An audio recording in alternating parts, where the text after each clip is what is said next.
This is Dr. Hawn. She's the Holman Professor and Chair at Stanford University, who was previously one of my attendings at University of Alabama, Birmingham, where she was the chief of the Division of Gastrointestinal Surgery, and became chair at Stanford in, was it 2006, 15? 15, right. She has held countless leadership roles, and just really an example to being a incredibly thoughtful clinician, exemplary, technically proficient surgeon, um, and just a fantastic person. So thank you so much for taking time out of your day to share with us. So I wanted to get right into the questions here, if you don't mind. And the first question that I'm sure we all want to know is, what was your training path, and who are the key people that kind of helped you along the way? Yeah. So I was spent a long time in Ann Arbor, Michigan. Both did undergrad, medical school there, and my general surgery residency. And I think like many people, kind of wasn't planning to be a general surgeon when I was in medical school, and then when I did my surgical rotation, was just fell in love with the field, especially GI surgery and the abdomen and the complexity of the diseases and pathology that we get to take care of. But before that, I'd actually spent some time when I was an undergrad working with a gastroenterologist in his research lab. He was the chief of GI surgery at Michigan. His name's Tachi Yamada. And Tachi was a rising star in gastroenterology, ultimately went on to be president of the AGA and then went to pharmaceuticals for a while, and then ran the Gates Global Health Foundation. But back in the day when I worked with him, he was just a young faculty, great mentor, and really supported students in his lab. And I think maybe that's how I got interested in gut pathophysiology very early on in my career. During residency, I always continued to enjoy GI surgery, did more basic science research with another gastroenterologist, Rick Bolin, in the area of hereditary non-polyposis colorectal cancer. And at that time, I got my master's in public health during those 2 research years. And I kind of did it because that's where my funding came from. I was on a training grant that one of the requirements was that you get your master's in public health. And while I was always interested in epidemiology and study design, I would have to say it was very fortuitous that I had those added qualifications. Then fast forward, as I was finishing my residency and my husband was finishing his residency, and thinking of where we wanted to go for fellowships. And I know there are probably many of our young trainees and young faculty are in dual professional relationships. So this will resonate with you, trying to find that overlap between, a fellowship my husband wanted, a fellowship I wanted, in the same city and in the same duration, led me to apply to both colorectal and minimally invasive surgery, because they were both one-year fellowships and they could kind of match into potentially where he got his fellowship, and his match was earlier. So he ended up matching in at University or Oregon Health Sciences University. And so I got into the minimally invasive surgery fellowship there. So a lot of serendipity, a lot of kind of, I would say not a linear path. And then I famously tell a story when we were looking for jobs living in Oregon. We said we'd go anywhere but New York, LA, or the Deep South, and landed ourselves in Birmingham, Alabama, which turned out to be a great thing. And then in Birmingham, Selwyn Vickers was the person who recruited me to Birmingham, and has been an amazing mentor and sponsor and friend since that time.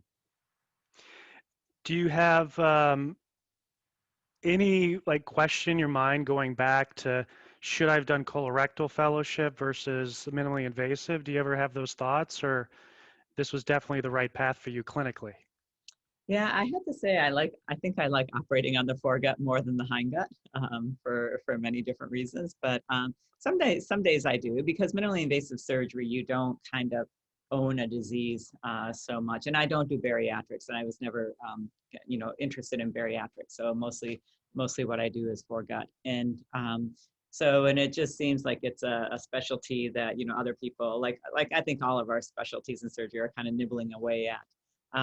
So I think, the nice thing about colorectal surgery is you kind of own a set of diseases and kind of an organ um, uh, in the abdomen um, that I think is, a great field as well. So Mhm. no regrets. I mean, actually, I have to say, I really, it takes a while to build a foregut practice. It took a while in Birmingham. It took a while here, but now in my OR days, it's usually 3 foregut cases pretty consistently with less of the other stuff.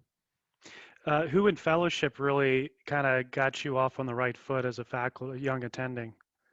Yeah, I did my fellowship with at OHSU with Brett Shepard, and then at the very end, like the last couple of months I was there, John Hunter came in and took over as the chair at OHSU. And I think the thing that I really learned from Brett Shepard, he was a super busy surgeon, so he did all the foregut stuff, he did all the GIST, he had a big pancreas practice, and he also, just did kind of we muscle biopsies for degenerative disorders, things like that. And what I realized is that he had this huge practice and diverse and complex practice because he just said yes.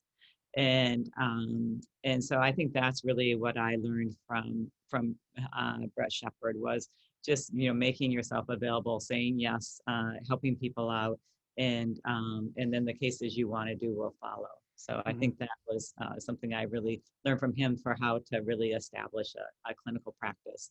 And then I think I didn't get to spend a lot of time with John Hunter when he first got there, but the one thing I will say that John taught me how to do well was the slip knot. Oh, So hmm. yeah, when you get it down, there's just a science to it. And yep. Hmm, for sure.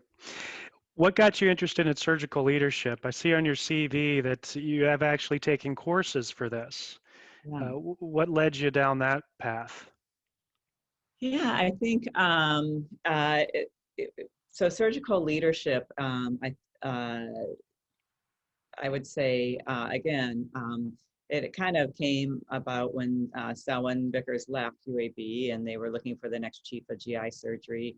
I had been involved in the residency program and some other committees in the school.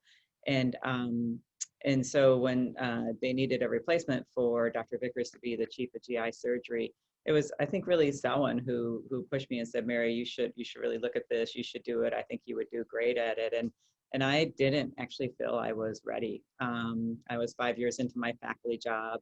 It's a great job to be a division chief, but you have to recruit people, you have to mentor them. I thought, who's going to want to come and work for somebody who's just 5 years out, and how will we be able to recruit people? But so I would say I took the job, I think, with a lot of trepidation and some some nervousness of how effective I'd be able to be in that role. And then, when opportunities come along for your own leadership development, being able to, learn about your own style, about other people, I think they really are useful. And then the division chief job, I loved it. So I kind of went into it kind of with some trepidation, and really it was, I think, being a division chief is probably about the best job out there. You get to work side by side, with your faculty, directly working together in education programs, mentoring them in their research, getting their career started. So Okay. great job. Yep. Okay. Um, what traits do you think you either learned or you just have innately that have helped you become a fantastic leader and mentor and teacher to all of your co-faculty, your junior faculty, residents, and fellows? Yeah, I think the two traits that are really important is I think you have to be a good listener. And as surgeons, we always want to make decisions quickly and move on. And I think being a leader, you really have to listen to what your trainee is saying, what your faculty member is saying, what really inspires them, and try and figure out how can they leverage their passion and their aspirations into a really effective and fulfilling academic career. So I think listening is a really important one, and having some patience. think some of the mistakes I made early on is just not, wanting just to get something done and move on. And sometimes making the decision too quickly, you end up making the wrong decision that comes back to bite you. So Hmm. I think those are important things, communication, putting others first for sure. That's another big change from being a faculty member where you're working on your own career to then being in a leadership role where it's really, you have to prioritize other people, sometimes even, if it's going to take away an opportunity from yourself. Is that something you think you brought to surgery, or did you learn while you were in surgery or in any of your leadership courses that you took? Yeah, I think probably multiple things. Surgery is just, uh, we learn so much along the way in terms of leadership, right? We're all running teams. You're a junior resident. The medical students are looking up to you, and you're teaching them how to do things. You're letting them, do some, procedures and skills. Instead of you doing them. Same thing with the chief resident, trying to get your juniors into the operating room, trying to give them opportunities to really advance their skills. So I think we kind of learn those all along the way without really having formal training and doing it. And I would say another, I'm from a big family, and I think another, I learned a lot from my parents. So they were just, raising 7 kids and trying to prioritize all that and watching how they handled all of us and trying to balance things. I think I learned a fair amount from them as well. Okay, great. So I saw, you've trained so many of, the residents that while I was in residency, and so many more um, through research and different things and mentorship. What is what do you think is your biggest contribution to surgery? Wow. What's my biggest contribution to surgery? Um, to think about that one. Or the thing that you're most proud of? Yeah, the thing that I'm the most proud of. I think that, is really the things that I'm most proud of is seeing people that I've had the opportunity to mentor be successful, watching them um, uh, you know, excel in their different areas. And I'm just thinking of several of my fellow faculty at UAB and watching them as they're rising up in their societies. And I think that gives me a lot of pride for sure. Good. Contrast that to what might be the biggest professional mistake or regret you might have had, and how did you cope with that and perhaps improve? Yeah. I think one of the biggest mistakes I made early on was one of my recruits, and it was a tough job to fill, and I was kind of enamored with this one candidate, and I don't think the other people liked the person quite as much.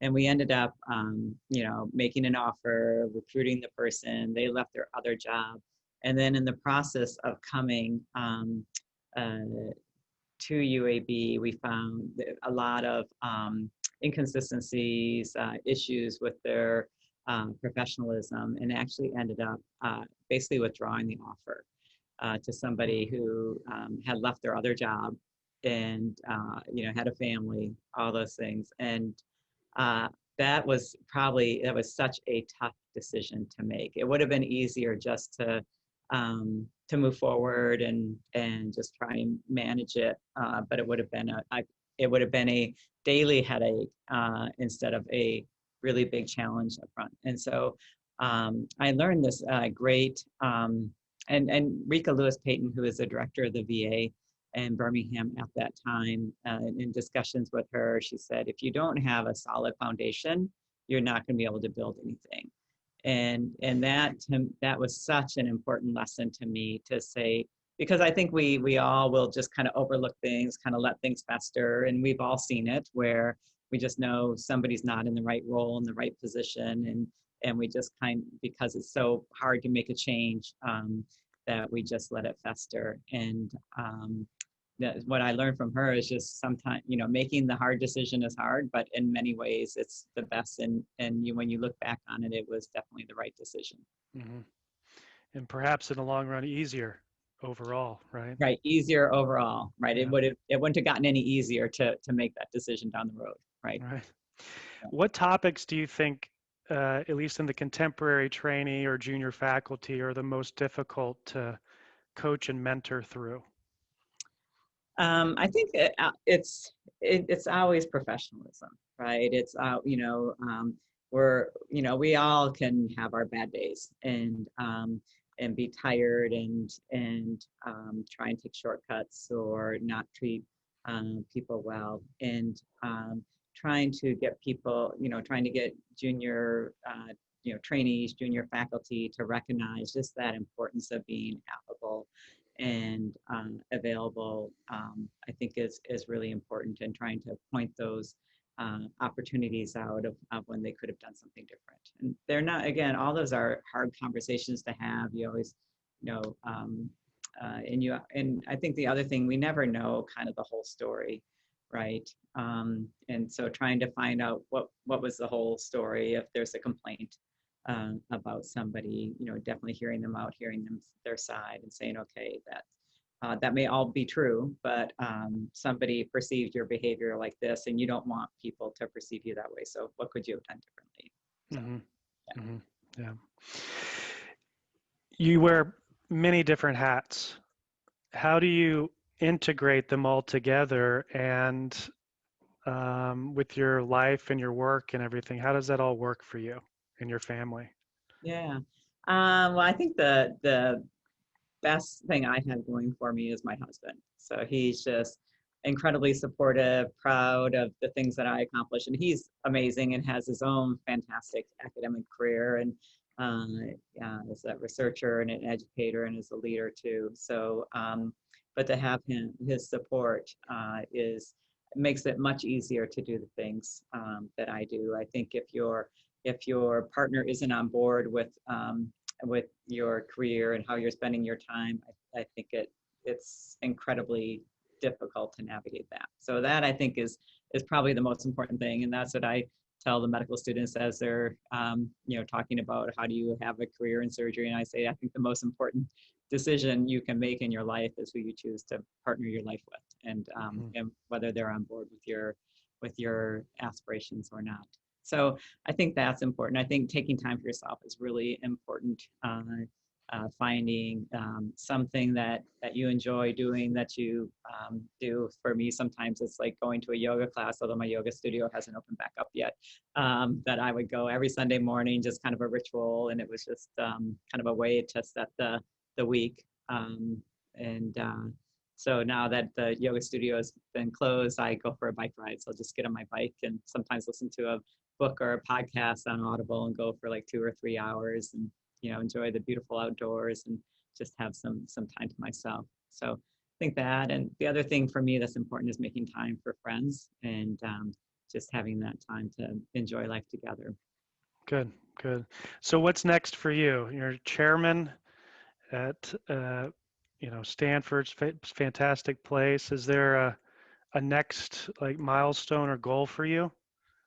I think I'm pretty pretty happy. So I just finished my first 5-year term in re-up for another 5 years. So lots of great things to still work on with our department. So I'm hoping to continue to do that.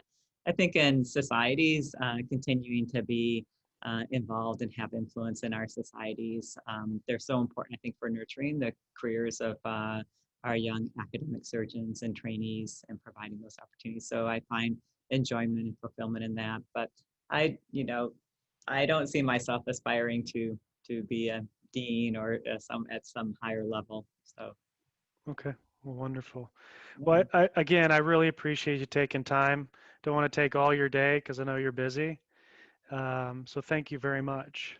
Well, thank you, John. I'm so happy when you reached out, and it's great to see you, and glad to hear you're doing so well and your family's doing well. Well, I appreciate it. Well, like I said, as soon as I heard that this was going on, and when I became member of this committee, I immediately thought of you. Okay. So, Well, I hope you really enjoy SSAT. I think it's a special society. yeah, For sure. thank you very much. I already do. I really Great. appreciate it. Great. Thanks. Be All well. right. Enjoy Good the to, rest of the day and the weekend. great. Thanks, John. You too. Yeah, bye. Bye-bye.